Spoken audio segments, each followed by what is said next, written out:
So kanina po kasi mga kababayan, no, meron na naman pong isang bagay na nilinis po si PBBM dahil po sa kalokohan or kapalpakan na ginawa po ni dating Pangulong Duterte.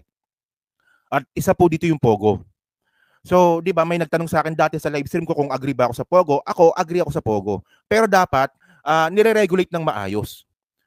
Ayun ang sinabi ko. Pero wala pa akong masyadong alam sa Pogo noon eh. Pero kanina dahil nga po sa ginawa po ni ES Birsamin at saka ni Secretary Boying Rimulya na papauwiin po nila yung mga Chinese po na sangkot po sa Pogo, eh nagkaroon po ako ng interest para po magbasa sa history po ng Pogo. So, ang punto ko lang po kasi dito dito ko po nakita na talagang sablay na naman po yung pagpasok ng Pogo dito po sa Pilipinas dahil kay dating Pangulong Duterte. So, unang-una po kasi dito, okay, ito, pakita ko sa inyo. Ito nangyari 2016. Okay. Hindi, I mean 2016 yung nagsimula yung Pogo. So, ang sabi dito, no, State of the Philippines Offshore Gaming Operators Industry. So, makikita po natin dito, Philippine Offshore Gaming Operation began their operation in November 2016 during the Duterte administration. Signed in Executive Order number 13 today, it is now rapidly expanding in the country. So, ito po yung Pogo na nagsimula pala to sa Region 3, Region 4A. Ayan, yung dating Island Cove po ni Boying Rimulya at saka Region 7. Oh. Kasi po, 'di ba, ako taga Bacoor po ako eh. Doon po ako lumaki. Meron po kasing Island Cove po doon na pagmamay-ari po ni Boying Rimulya. So, binenta 'yon ni Boying Rimulya and then kumita siya ng pera doon. Kasi ang plano talaga ng mga Rimulya noon ay mag-focus na lang sila sa politika. So yung business nila parang binenta na nila at isa po dito yung Island Cove. And then itong Island Cove nga po ngayon sa Bacoor ay Bacoor ba siya? Kawit na pala yun, Kawit Cavite na pala yun.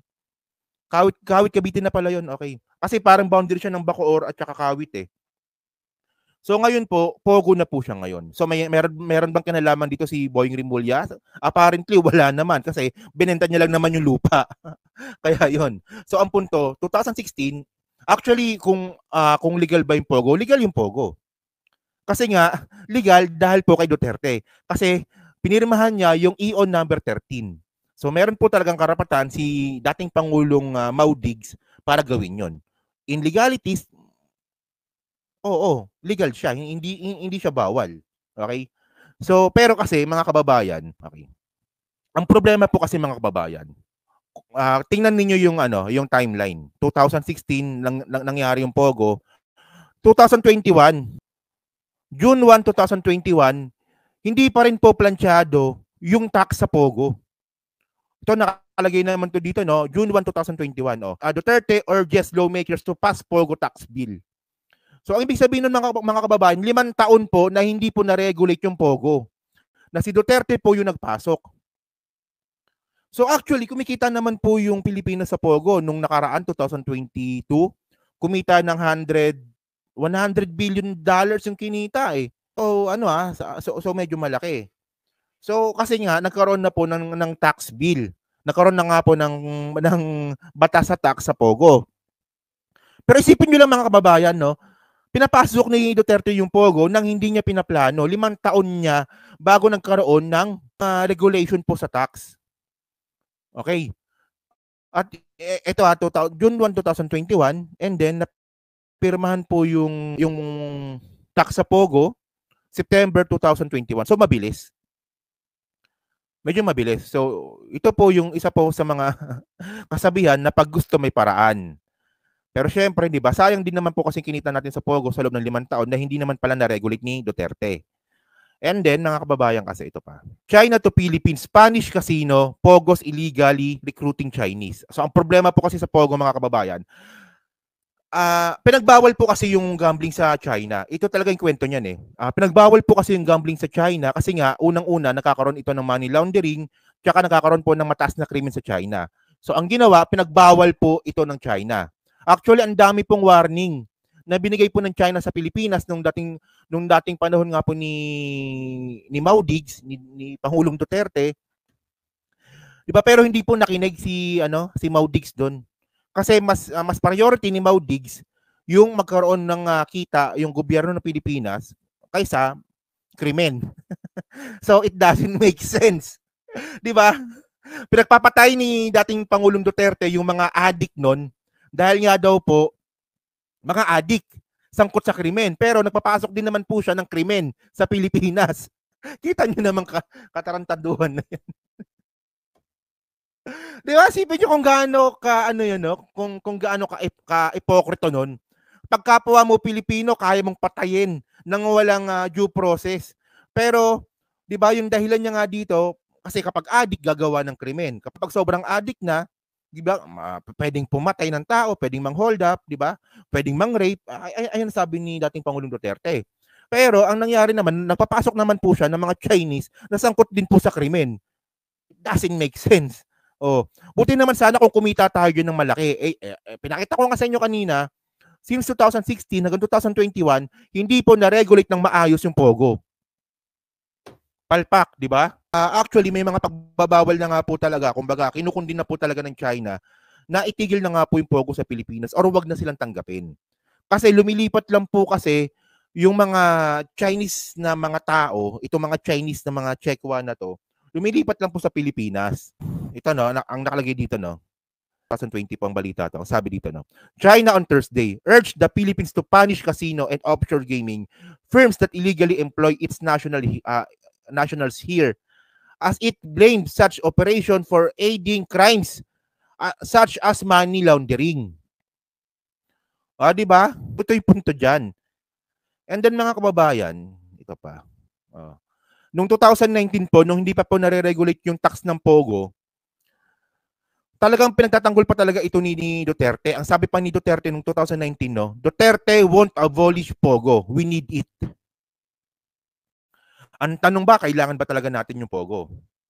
Well, $100 billion na tax, medyo malaki talaga. 'Di ba? Pero ang kapalit naman po nito is, 'di ba? Ano naman natin? 'Di ba? Nagiging hub ng illegal activities yung Pilipinas ng mga Chinese. Oh. Actually totoo 'yan, Maritel T. Ang dami po talagang Chekwa sa Pilipinas. Actually yung bandang ito no, yung sa Bacoor. Hindi lang sa Bacoor eh. May nakita rin ako sa may nakita rin ako sa Kawit, sa bandang Kawit, may nakita rin ako na isa pong malaking bahay. Tapos ano po, ang taas ng ng bakod, yung hollow blocks na bakod, yung pader ang taas. Tapos yun pala, mga Chinese pala nakatira doon. Tapos magpasok mo sa loob, mga kainan ng Chinese, 'di ba? May mga restaurant ng Chinese, may laundry ng Chinese, may mga tindahan ng mga Chinese. So parang gumawa na sila ng sariling compound. Sobrang dami na nga po ng Chinese sa Pilipinas at kagagawan niyan ni Duterte. Okay, so ito na. So ito na yung malupit. Actually, nung June 28, 2023, ito lang, nung 2 months ago, ayaw na talaga ni Jokno ng Pogo.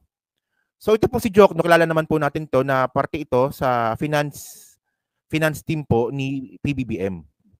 At confident po si Secretary Jokno na kaya po natin mag-survive kahit walang Pogo. Sabi dito ni Jokno, no, Jokno wants to get rid of Pogos despite possible revenue shortfall. Yan. So ang sabi dito, the continued operation of Pogo in the country have the new Marcos Jr. administration up in arms. Senate lawmakers have mounted probes on the sector's economic significance and its involvement in the kidnapping of foreign nationals. So apparently, no, parang nakakatuwa lang, no, na yung kidnapan, sila lang din naman po mga Chinese nakikidnapan. Sino ba naman kikidnap sa Pilipino? Diyos ko, no, mga wala namang pera karamihan sa atin. Subukan nyo akong kidnapin, no?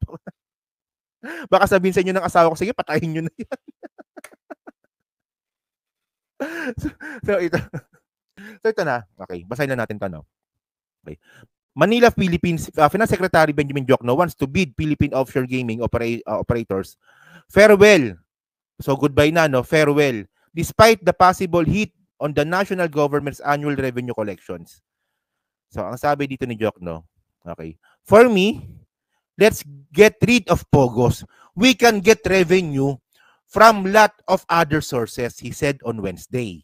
Ito, no, malinaw po na sinabi po ito ni Secretary Jokno na tanggalin na natin yung pogo. Maghanap na lang tayo ng ibang source of income ng Pilipinas. So ganyan po ka-confident po si Secretary Jokno.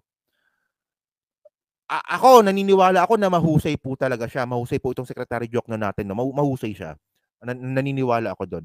So, kung pag sinabi nga po ni Secretary Jokno na maghanap tayo ng ibang sources ng pagkakakitaan ng Pilipinas, confident po ako na alam niya po yung sinasabi niya. At malaki po yung chance na meron po talaga tayong pwedeng ibang pagkuhanan po ng source of income bukod sa Pogo. And then, ang pinakamalupit po dito mga kababayan, kanina lang to eh. Biglang lumabas ito sa ABS-CBN News. Ito nakita ko to eh. Ito malupit. Tandaan nyo, sinabi ito ni Jokno nung June. Okay, June, July. So after 2 months, ang ginawa na nga po ni E.S. Bersamin at saka ni Crispin Rimulya, Justice Secretary Crispin Rimulya, no? Okay. Just in, Executive Secretary Lucas Bersamin directs Justice Secretary Jesus Crispin Rimulya and Immigration Commissioner Norman Tansinco to start summary deportation proceedings versus 231 foreigners apprehended at a Pogo hub in Pasay, PAOCC says. Deportation to start after the long weekend. So dito po natin makikita po no na kumikilos po itong mga secretaries po, itong mga gabinete po ni PBBM base po sa political will po ng ating presidente. Kasi nakita nyo, di ba? Nagsalita si Jokno, nagsalita si E.S. Bersamin, kikilo si Crispin Rimulya at saka si Commissioner Norman Tansinco. So, naniniwala ako na may basbas ito ng presidente natin. At syempre, iba na naman po ito sa dinadaan ng way ni PBBM kumpara po kay dating Pangulong Duterte.